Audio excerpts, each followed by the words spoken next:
Harvey Kaye, everybody. He's already going off format and asking a question. I got a quiz. Are there any fucking anti-Semites out there? Any fucking racists out there?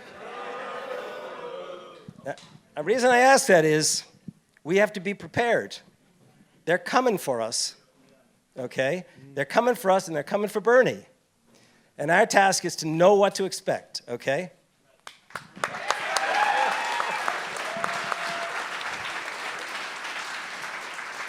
Harvey, this is what we're going to talk about a bit in this segment.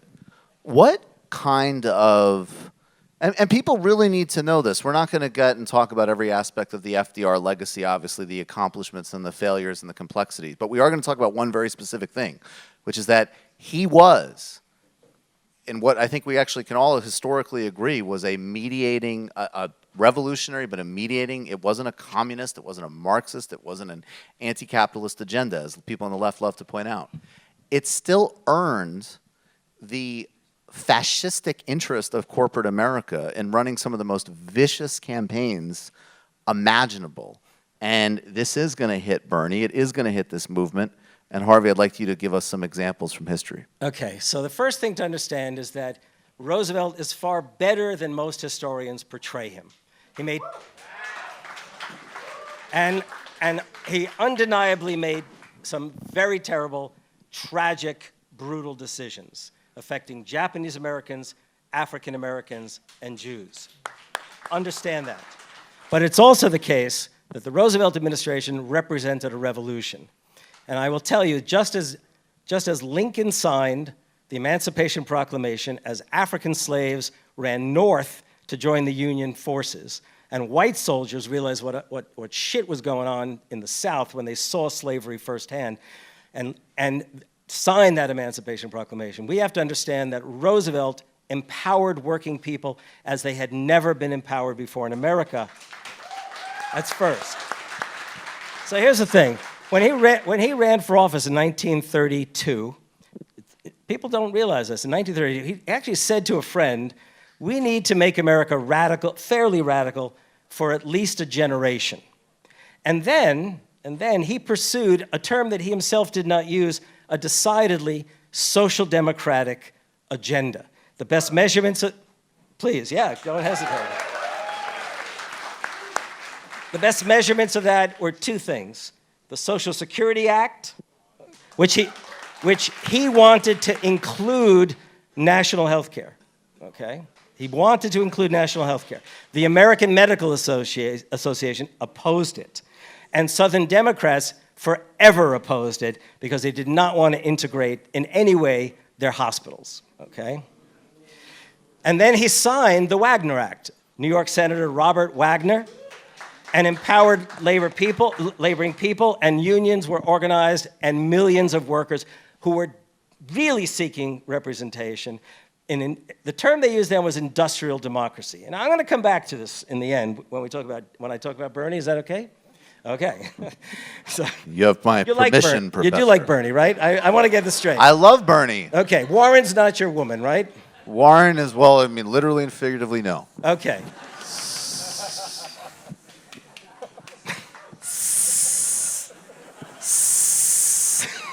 You know, look, I didn't want to say this. In private conversation, she said some schmuck Jew who looks like an extra on Curb Your Enthusiasm can't be president. And it offended me.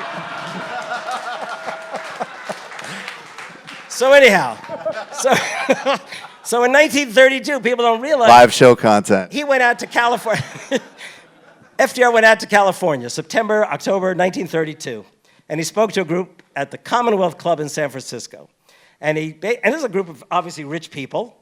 And he said to them, basically, that we've made a terrible mistake in American history. We have allowed titans of industry to steal the American promise. And what we need to do is think back to the Declaration, and we need to create an economic declaration of rights.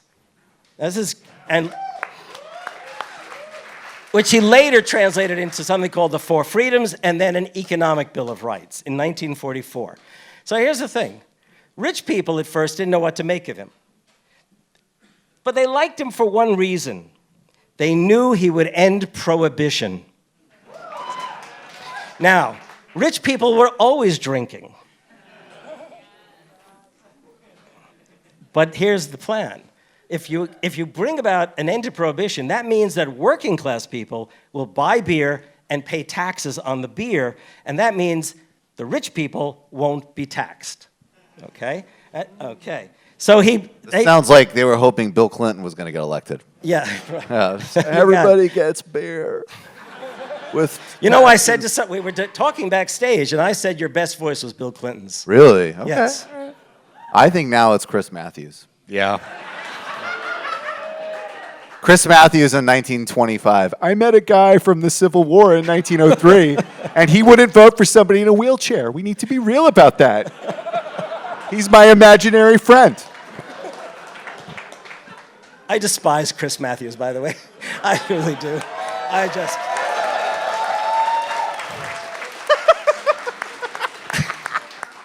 Well, It's like what does like left wing media really did turn into the haters' ball. Hate. We need love too. So in 1933, Lula. right?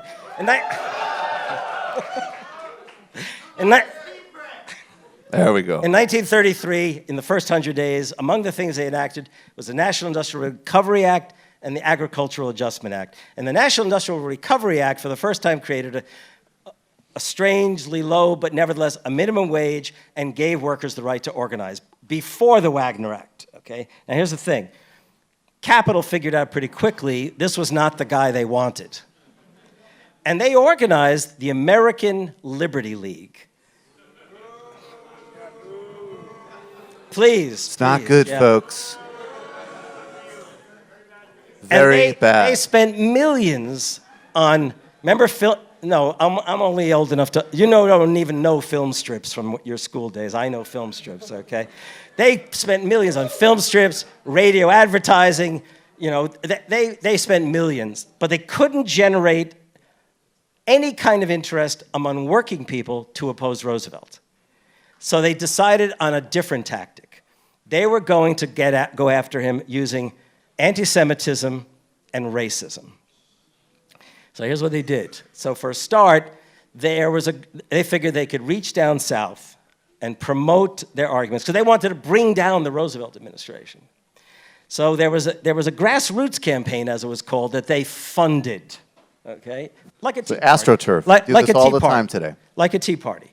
And to give you the example of what I mean, they used to have these gatherings, and on every seat in the gathering, and I will not use the N-word, they had a cartoon they would place, and the cartoon had Franklin and Eleanor posing in front of the White House in the cartoon, and it said, "You kiss the Negroes, I'll kiss the Jews, we'll stay in the White House as long as we choose." And because they were going to, right. Now that wasn't enough. They then also promoted the idea that secretly, the Roosevelts were Jewish. Rose. My grandmother believes this, by right? the way. They were a nice Jewish couple.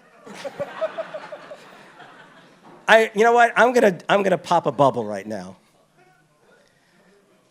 Eleanor Roosevelt, before the 1920s, was regularly spouting anti-Semitic and racist things at parties. And in the 1920s, when she got involved in the Women's Trade Union League, her life changed. Think about that as you think about expanding this coalition and not doing moralistic clubhouse bullshit. And then she started hanging out with Jewish socialist women organizers.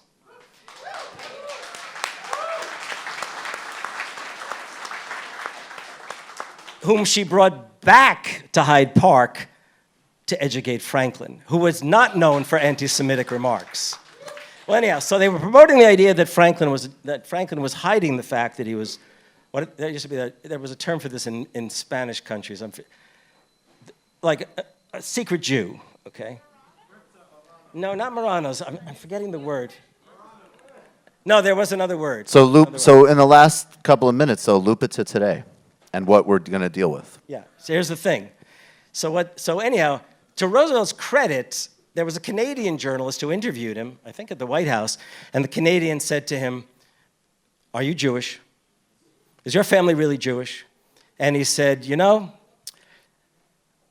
I don't care if my family was Jewish, Protestant, or Catholic, as long as they were good citizens." Okay.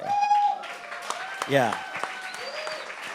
So they did everything they could to promote anti-Semitism and racism and target the Roosevelts as if they were somehow going to turn this country into some kind of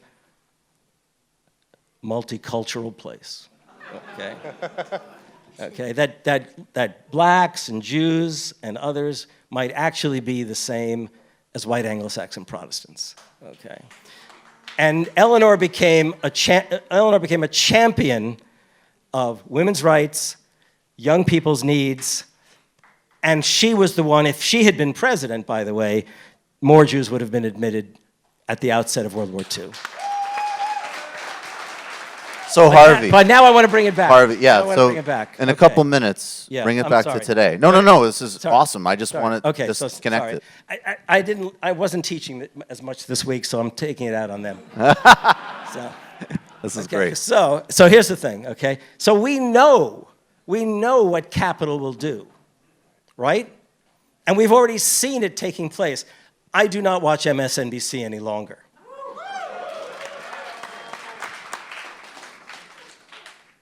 Mimi Roca. He gives me the creeps, right? Right? Okay. And then how about Joyanne Reed? Is that her name? Yes. You know what I'm talking about, okay? You know what I'm talking about, right? So this is just the beginning on the supposedly liberal channel, okay? So they're going to come for us. They're going to come for us and they're going to use race. They're going to use anti-Semitism. They'll couch it in other kinds of words, okay? You know that the Republicans, look, Rush Limbaugh, Medal of Freedom. Are you fucking kidding me? I'll give his cancer a Medal of Freedom. But I'm indulging myself. That was just because of how, yeah, live show. so here's the thing. So here's the thing. The thing is this. Bernie Sanders stands in a long line of radical, progressive, and social democratic politics. And when anybody starts telling you that socialism is un-American, remind them that Thomas Paine, the American revolutionary, is the father, which I can tell you if you want to send me a note on Twitter, the full story, is the father of Social Security. Abraham Lincoln, in the middle of the Civil War, signed into law the Homestead Act, the Morrill Act. Does anyone know what the Morrill Act is? The Land Grant Act. Every state in the country has a state university because Lincoln signed it into law, okay? So And Harvey, just because we do, we're tight because we have to get to the game. But I just want to say, no, this is Okay. great. This is exactly it. So just in a minute, how do we have to be ready for this? By anchoring what we Bernie's need to doing. be is solid. We need to practice solidarity. When Bernie said,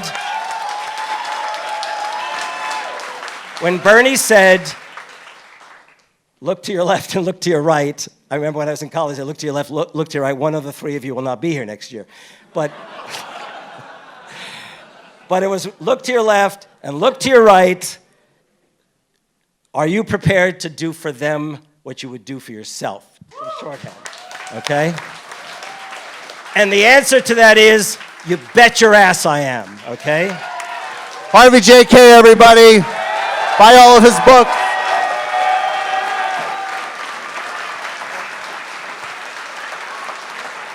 Harvey J. Kaye, The Four Freedoms. Thank you so much. We learned so much from you. Please read Harvey's books. He'll be back on TMBS soon. You just watched a Michael Brooks Show video. Subscribe to get them all. Why wouldn't you? Don't be foolish. Click subscribe below and become a patron as well. Patreon.com/TMBS. Thanks, everybody.